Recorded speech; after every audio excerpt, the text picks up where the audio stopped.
All right, guys, welcome to the Local Client Playbook with me and my co-host, Mark Luckenbaugh. And today we're interviewing Rohan Gilkes. For those of you that don't know him, he's doing a couple different cool things. He's got a SaaS service where you can book and take money for, it's like an online scheduling thing. And he's got a subscription product. And then he's doing some really cool stuff with lead gen. So welcome, Rohan. Thank you very much. Thank you. Thanks for inviting me. Yeah.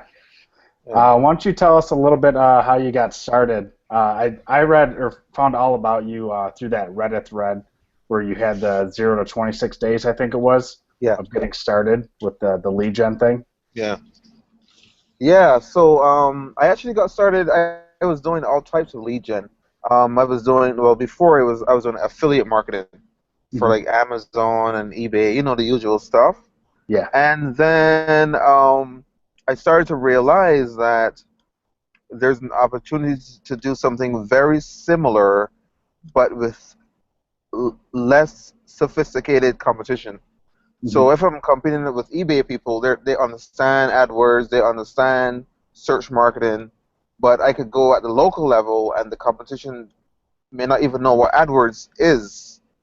So I already had a competitive advantage, and I started with Maize and Black, where I was just finding jobs and sending them to my home cleaner. This was a lady that was already cleaning my home, and Hmm. she was like, "Yeah, I'll take any jobs you can send me." So I built the website, and that's how the entire thing started. So I know you have the Maids in Black, and I think it's a Lawn Tribe. Yeah. Do you Yeah. have any other areas you're targeting right now too?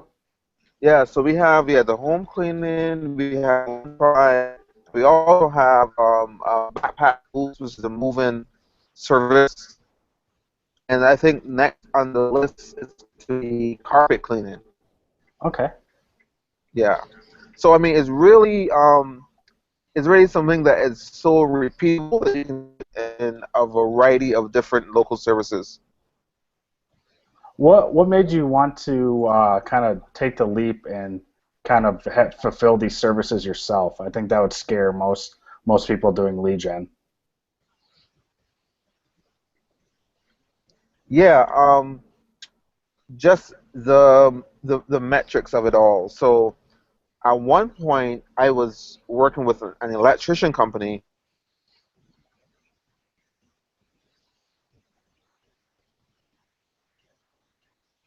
I would get $20 for each phone call. So I'm like, man, if they're going to pay me $20 for each phone call, can you imagine what they're making if they're able to close a deal? Some jobs are over $1,000 easily. Mm-hmm. So they're like happy to pay me $20 for a phone call. So I'm like, okay, if I can drive these phone calls anyhow, why not drive them for myself? Hmm. And instead of making, a thousand or 2,000 or 3,000 per month, I could be making 10,000 or 20,000 or 30,000 per month. I mean, it's more than that now, Hmm. but that was my thought process. So I can take the additional risks and be a little bit more courageous and be compensated for that risk. Hmm. That Yeah, makes total sense. yeah. How are you choosing these niches to work in? Yeah, so it's super easy too because what I try to do is say, one, is there an opportunity for recurring revenue? Hmm. So you get that customer and then you can go back every week or every 2 weeks or whatever. Two, is it a very, very simple service where you come and schedule online very, very easily? So it's not high touch. You can onboard yourself. You can just come to the website, fill out the form, put in your credit card, and schedule. So Hmm. does it fit that requirement? And three, um, do I have a lot of competition in this space? So if there's a lot of competition, then I'm saying there's a lot of money to be made, and a lot of people are making money, and know I can be better than them Hmm. at internet marketing. Yeah. So if those three things kind of coincide, we go. Oh, awesome. Yeah. One thing I wanted to ask you about, I actually have a friend that he's doing what he read your thread and he's doing it over in Ireland. He's having some trouble with Yeah, getting some good contractors on board. Like, how are you screening these people yeah, and making sure the quality's there? That's a yeah, good man. question. That is the hardest part of the problem. Yeah, toughest part of the equation. And this is something that it seems almost counterintuitive, but you're gonna find in this business that as long as your branding and your marketing is good, it's easier to find clients than it is to find good actors or good employees. Hmm. So yeah, it's crazy.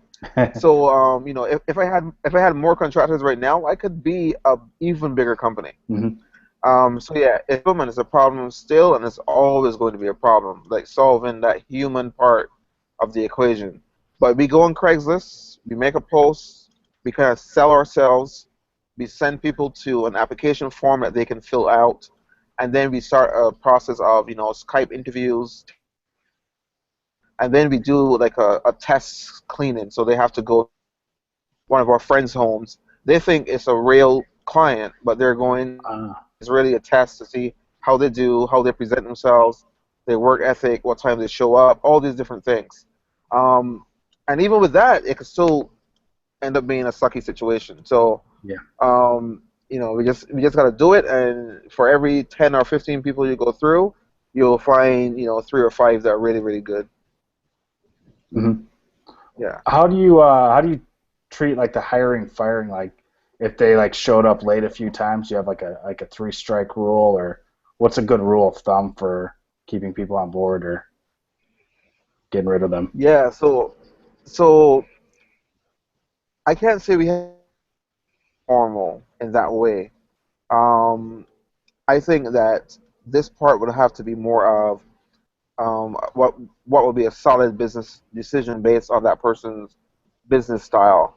For us, we want the absolute best outcome for our customers. So, but we would also take into account the human component of being a contractor and waking up and you have a flat or your car is not starting or there's bad weather. I mean, there's so many different variables.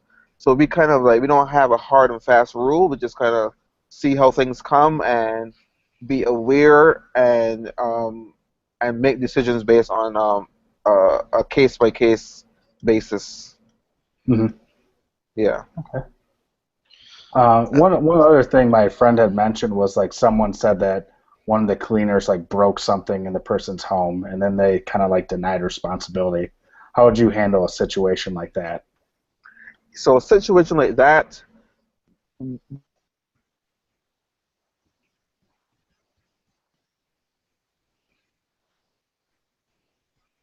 thing that would have to have like a deeper conversation with the cleaner. Maybe if it was the first time, we just let it slide, but we probably would not let that slide a second time if it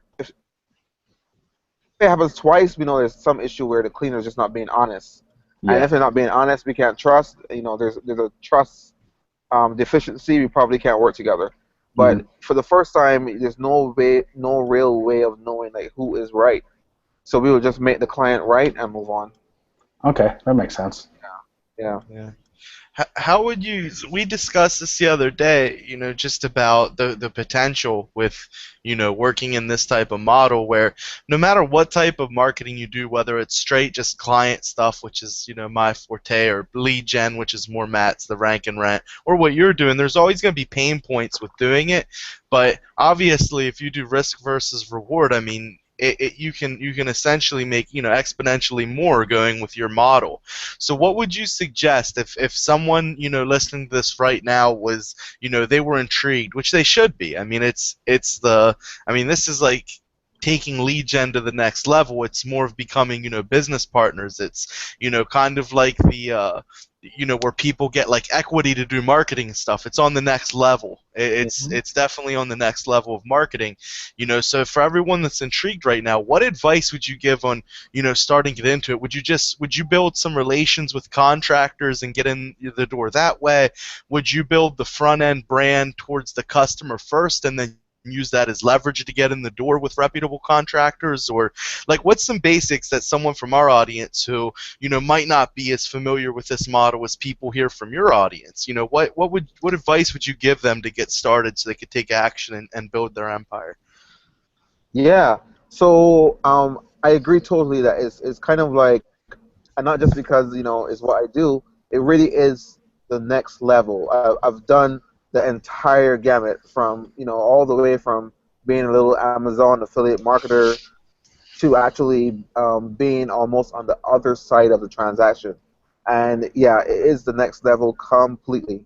Now, what I would do is the second option that you laid out, which is, you build the front end, you build a brand, and that brand is going to help you both with your customers, of course, but it Right. also is going to help you a lot with your contractors. So no one wants to be the first person to do business with you, Right. either as a client or either as a contractor. Like nobody wants that position, right? So Right. you build a solid brand that looks lived in and looks active and looks like you're doing business, and you're going to be able to solve that chicken egg problem of customer first, contractor first. You just get both at the same time, and that's by having them connect with the brand, and that's what we do. So I build it, post on Craigslist or post on Care.com or Indeed.com. And at the same time, I'm posting AdWords and Facebook to try to get clients, and we try to make both happen at the same time. Really cool. Yeah, Really cool stuff, man. thank you. It's crazy. Yeah, yeah, it definitely is, because you know, it's like, for instance, you know, we built a really sizable client based agency, and Matt and I are working on some really big lead gen stuff, and you know, this just seems like the you know, it's the next level. I mean, it's really cool, just the potential partnership, getting you know, some type of profit share from larger projects. I mean, it's like the promised land of digital marketing in a way. You know, it's really neat stuff.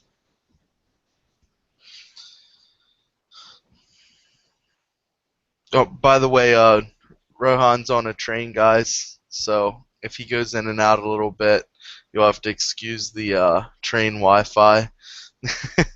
He should be back in no time at all.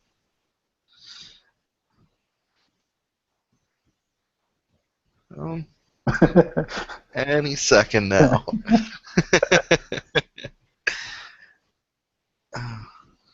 Oh, so, Matt, why are you blushing? I don't know. Are you embarrassed right now? Are you? Is this an awkward situation for you? Hold on, shh, don't say anything. We'll let the awkward silence build. Oh, we lost him Nope. completely. That's perfect. So Shoot. the worst possible thing that could have happened is, in that situation just happened. Oh, that's, hopefully he pops back on here in a few minutes, guys. This is some pretty cool stuff. I'm pretty blown away by it. So let's see if he gets back on here, and if not, we'll finish the finish it out strong with awkward silence and Matt blushing. just, Do you just what were you gonna say? do you see all the comments pouring in about how much everyone loves you having the wheel in this hangout? No. You don't see those? Where? They're not there, but dude, it's awesome. You're killing it, man. In case you need any more reason to get any redder in the face, I'm giving it to you. You're killing it, man. Oh, thank you. Well, this is more your ball game. You know, you're a lead gen guy more than Yeah. Just the earning potential of something like this is crazy.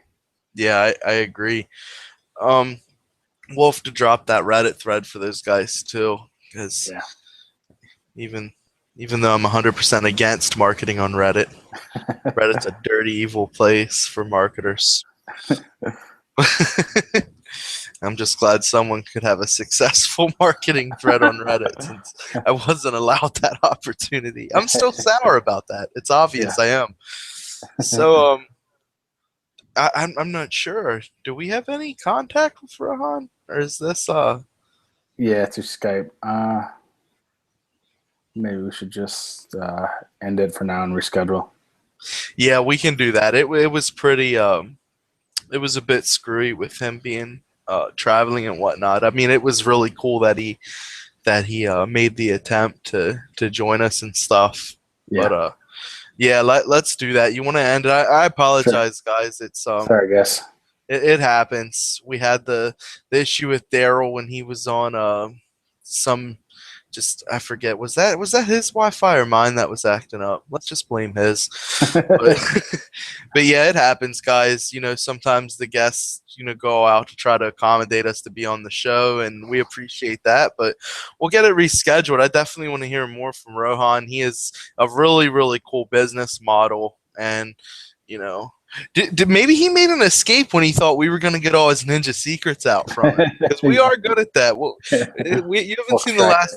Yeah, we'll get him back on again. We'll get some more ninja stuff out of him. Yeah. But alrighty, guys. Again, apologies for the cutting it short, but we'll get it rescheduled. Great find with Rohan, Matt. You'll have another chance to go ham. Yeah, I said go ham. And interview him again. So thanks, guys. Thank you.